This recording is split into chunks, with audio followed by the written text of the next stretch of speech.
오늘 말씀은 마태복음과 누가복음에 등장하는 말씀입니다.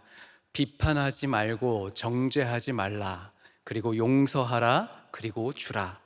잘 보면 두 가지를 하지 말고 두 가지를 하라고 말씀합니다. 하지 말아야 될 것은 비판과 정죄, 해야 될 것은 용서하는 것과 주는 것입니다.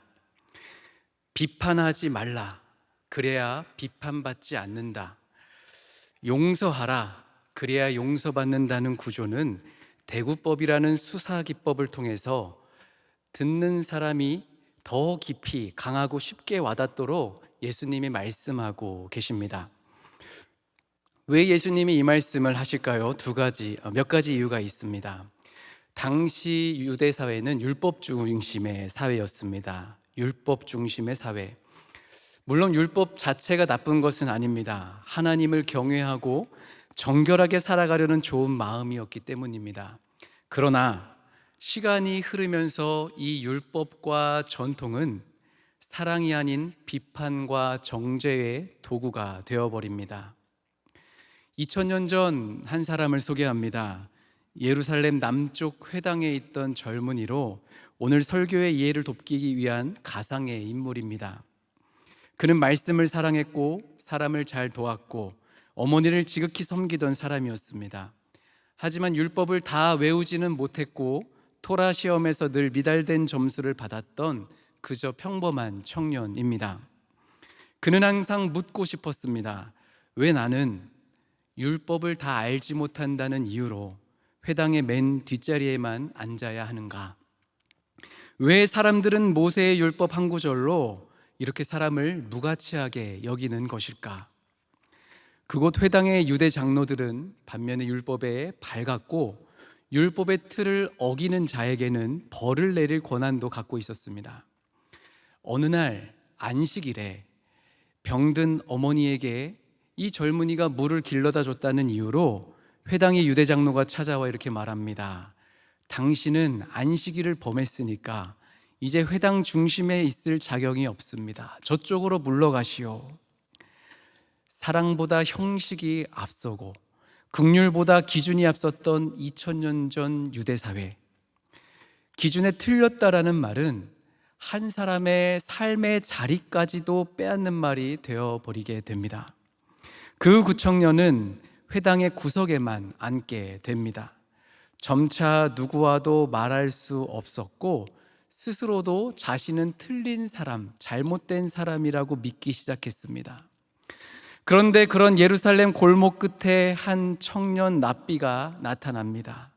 나사렛 출신, 거친 억양을 가진 분이었지만 그의 입술에서는 생명의 말씀, 사람을 살리는 말씀이 흘러나옵니다. 비판하지 말라. 그래야 너희가 비판받지 않는다. 정죄하지 말라. 그래야 너희가 정죄받지 않는다. 대신 용서해라. 그리고 주어라. 그러면 하나님께서 너희를 용서하시고 너희에게 후히 주시되 아주 누르고 흔들어 너희에게 넘치도록 풍성히 주실 것이다. 이 젊은이는 그 말씀을 들으며 처음으로 깨닫습니다. 율법은 사람을 재는 저울이 아니라 사람을 살리는 말씀이어야 된다는 것을 말입니다. 그리고 사람을 살리는 것은 비판과 정죄가 아니라 용서와 주는 것이라는 사실을 깨닫게 됩니다. 사랑하는 성도 여러분, 오늘 우리 사회 그리고 우리 교회, 심지어 우리 마음속에도 2000년 전 유대 사회의 이 젊은이처럼 구석에 앉아있는 사람들이 있습니다. 비판을 받아 고통당하는 사람들이죠. 또 유대 장로와 같이 비판과 정죄를 일삼는 사람들이 있습니다. 따져보면 모두 다 용서나 주는 것 없이 비판과 정죄 때문에 고통당하는 사람들입니다. 인생을 살다 보면 젊은이처럼 비판과 정죄를 받아 마음이 속상하기도 하고 또 가만 보면 나도 유대 장로들처럼 누군가를 기준과 잣대로 판단하고 있는 것은 아닌가 돌아보게 됩니다. 질문을 해보면 여러분, 왜 사람들은 이 기준과 전통을 가지고 상대를 비판하려 할까요? 인간 심리에 어떤 면이 작용한 것일까? 인간의 어떤 연약함 또 죄성이 있기 때문에 이렇게 정죄하게 되고 나도 모르게 판단하게 되는 것일까?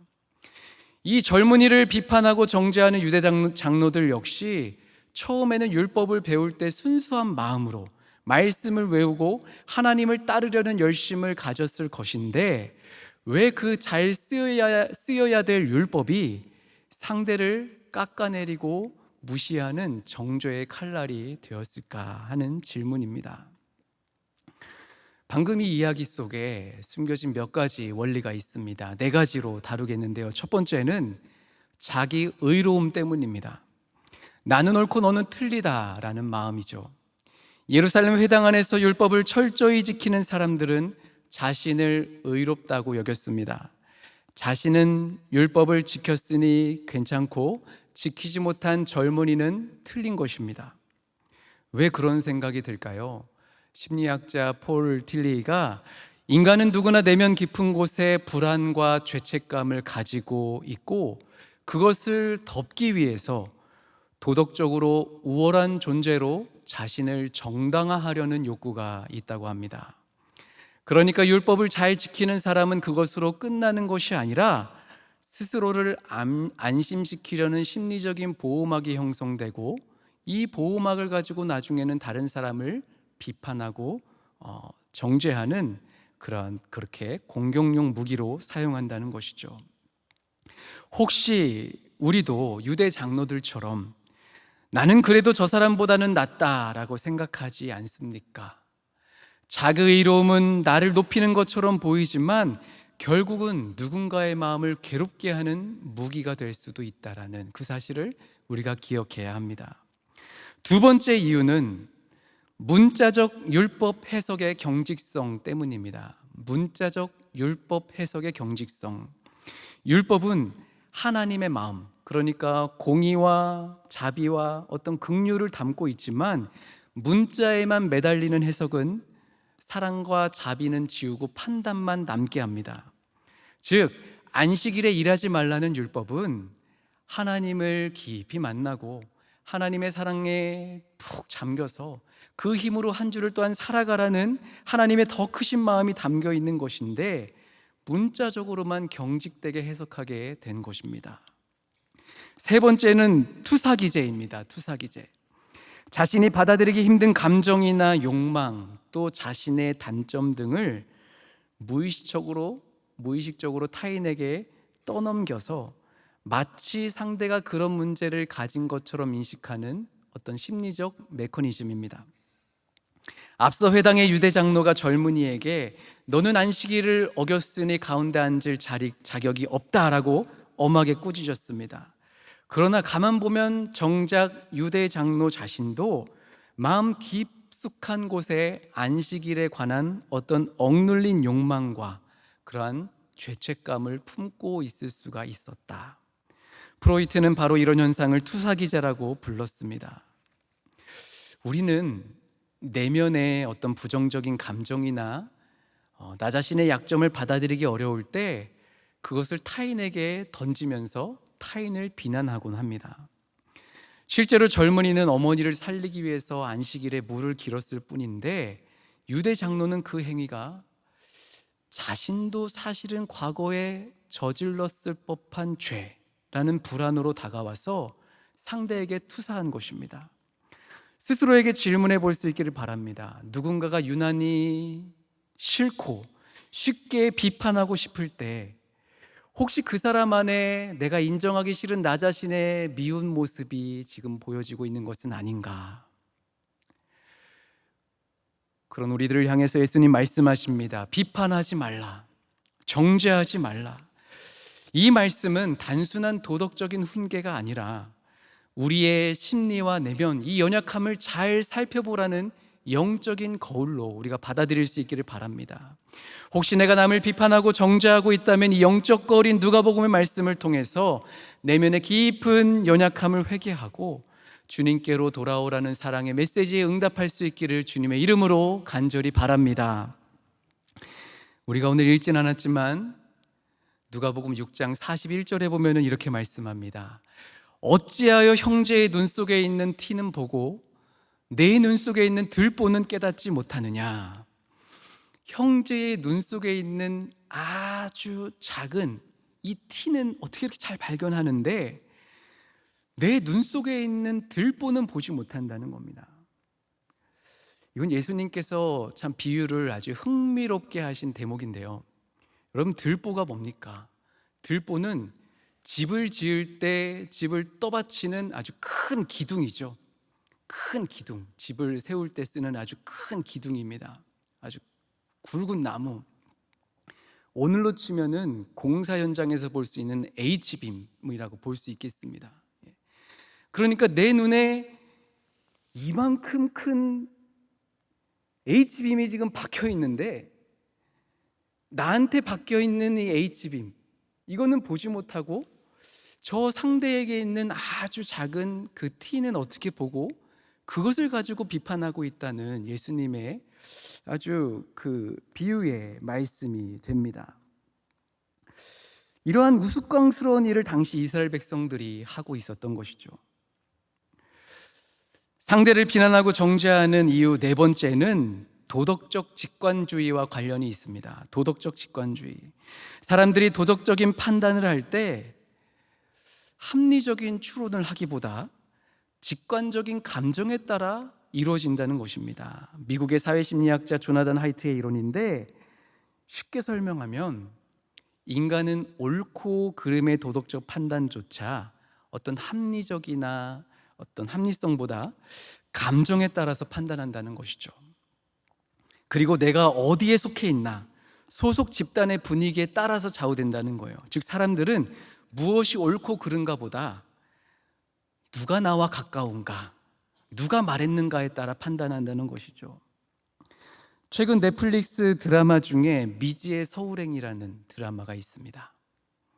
그 배우 박보영 주연의 작품인데, 쌍둥이 자매가 서로 다른 인생을 살아가게 되면서 이제 쌍둥이니까 서로 바꿔서 인생을 살아가는 겁니다. 그러면서 이제 펼쳐지는 스토리인데, 장면 중에 여주인공이 직장 내 비리와 맞서 싸우려고 할 때 한 남자 배우가 뭐라고 하냐면, 이건 옳고 그름의 문제가 아니다. 평판 대 평판이야. 네가 과연 이길 수 있겠어? 이건 평판 대 평판의 싸움이야 라는 대사를 했습니다.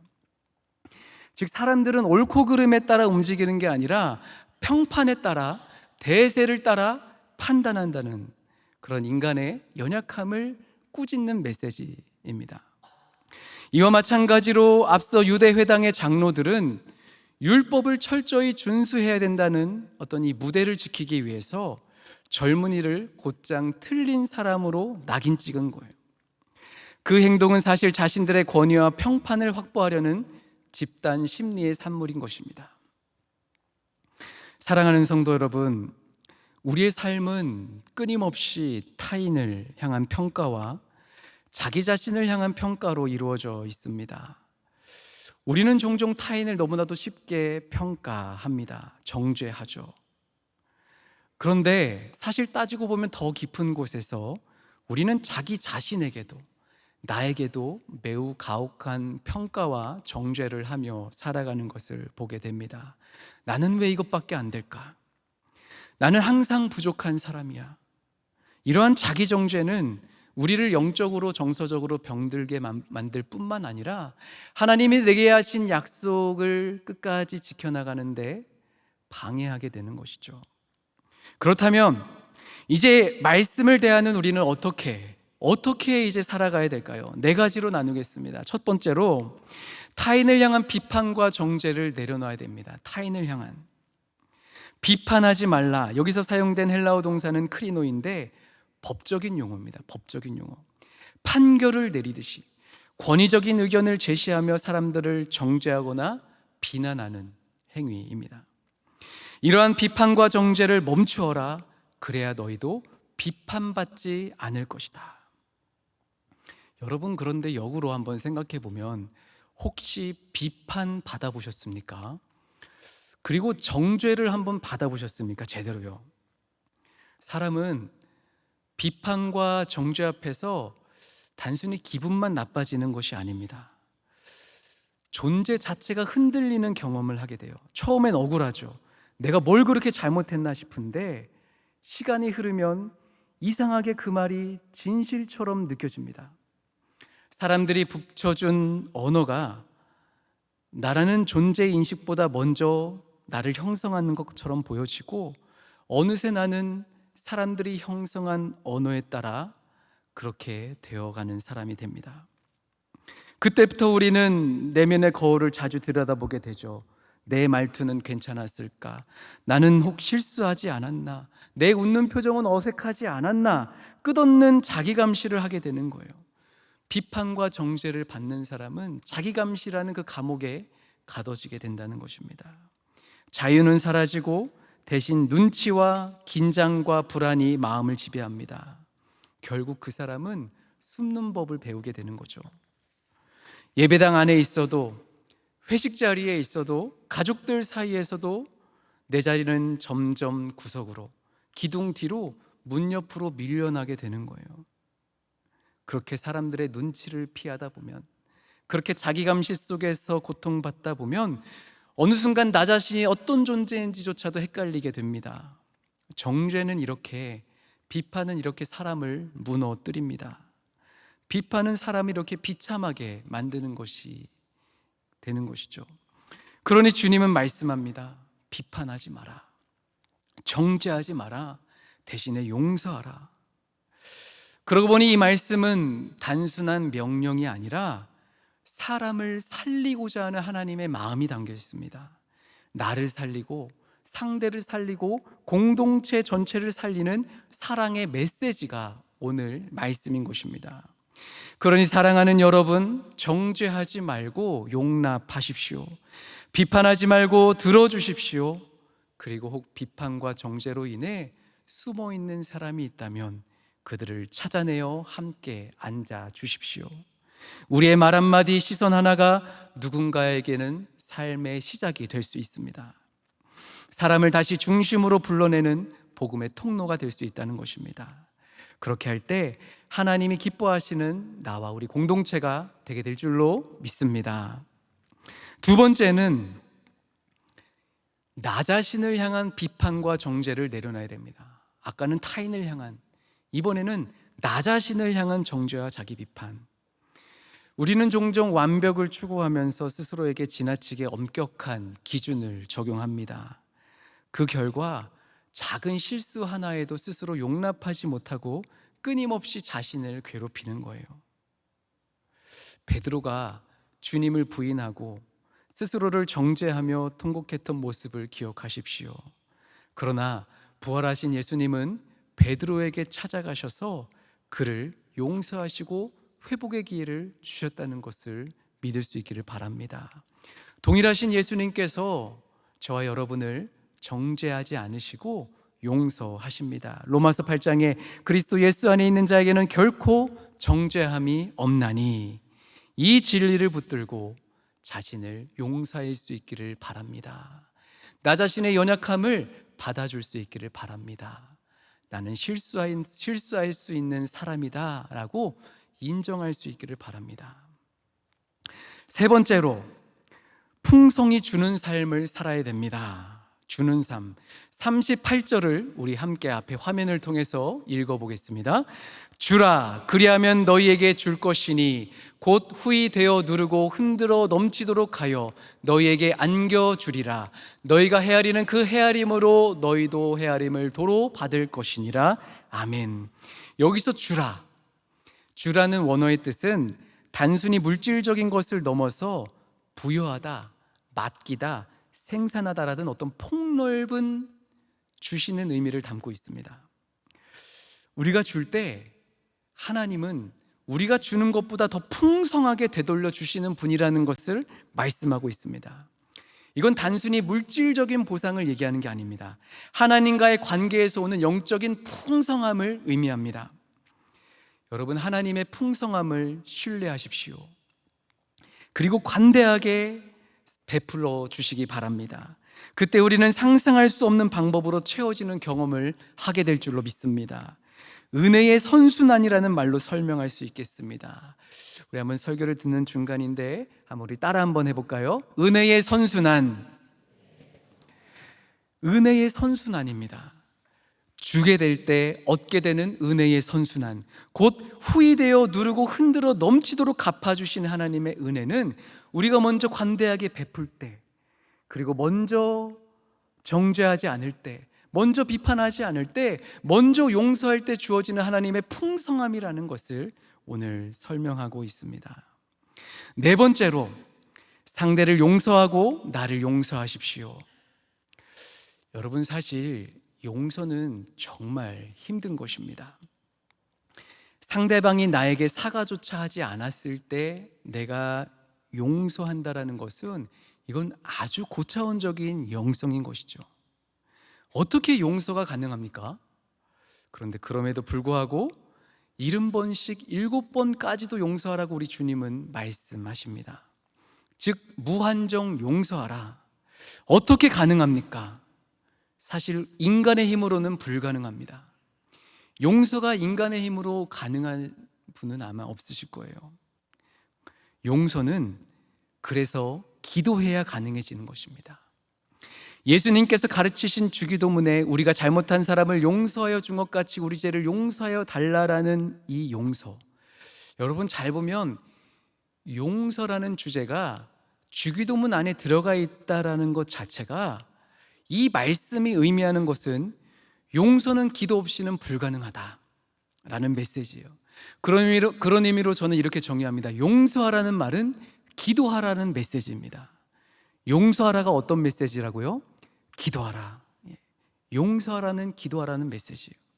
우리는 나 자신도 용서해야 됩니다. 타인을 용서해야 되듯이 자신을 용서하지 못하고 어떻게 타인을 용서할 수 있겠습니까? 가만 보면 자신을 용서하지 못하고 자신을 못마땅하게 여기는 낮은 자존감으로 살아가는 사람이 참 많습니다. 자기 용서는 자기 자신을 있는 그대로 바라보는 것이며 하나님이 나를 사랑하시고 용서하셨음을 온전히 믿는 것입니다. 바울처럼 나의 나 된 것은 하나님의 은혜로 된 것이라는 고백을 하며 나 자신을 인정하고 받아들이는 것이 진정한 내적 치유의 시작이 됩니다. 끝으로 우리는 이러한 용서의 은혜가 계속해서 넘치는 공동체를 만들어 가야 될 줄로 믿습니다. 공동체는 비판과 정죄가 아니라 용서와 화해가 지배하는 곳이어야 됩니다. 교회 공동체는 서로의 부족함을 품고 이해하며 함께 성장하는 공간이어야 됩니다. 서로가 서로를 격려하고 지지할 때 비로소 진정한 공동체의 아름다움을 회복하게 될 줄로 믿습니다. 사랑하는 성도 여러분, 우리는 모두 다 연약한 존재입니다. 부족한 존재예요. 하지만 하나님은 그런 우리를 자비와 은혜의 잣대로 헤아려 주십니다. 그러므로 우리도 하나님께서 우리를 바라보시는 그 시선으로 서로를 바라보고 자신을 바라볼 수 있어야 하겠습니다. 이제 우리는 헤아림의 은혜로 초대받았습니다. 나를 바라보는 나의 시선을 바꾸고 이웃을 바라보는 나의 판단의 잣대, 비난의 잣대를 내려놓고 하나님의 은혜의 잣대로 헤아릴 수 있기를 바랍니다. 서로를 향해, 그리고 자기 자신을 향해 관대하고 자비로운 헤아림을 실천할 때 우리에게 진정한 치유와 회복이 임할 줄로 믿습니다. 바라기는 우리 모두가 하나님의 헤아림으로 서로를 품어주는 따뜻한 교회 공동체가 되기를 소망합니다. 이제부터 새로운 은혜의 헤아림으로 살아가는 저와 여러분이 되시기를 주님의 이름으로 축복합니다. 기도하겠습니다. 사랑의 하나님, 우리가 날마다 판단하던 마음을 거두어 주시고 용서와 관대함의 마음을 부어 주시옵소서. 우리의 말 한마디가 누군가의 치유와 회복이 되게 하시고 풍성히 베푸는 자에게 놀랍도록 흔들어 채워주시는 주님의 은혜를 경험케 하여 주옵소서. 예수님의 이름으로 기도하옵나이다. 아멘.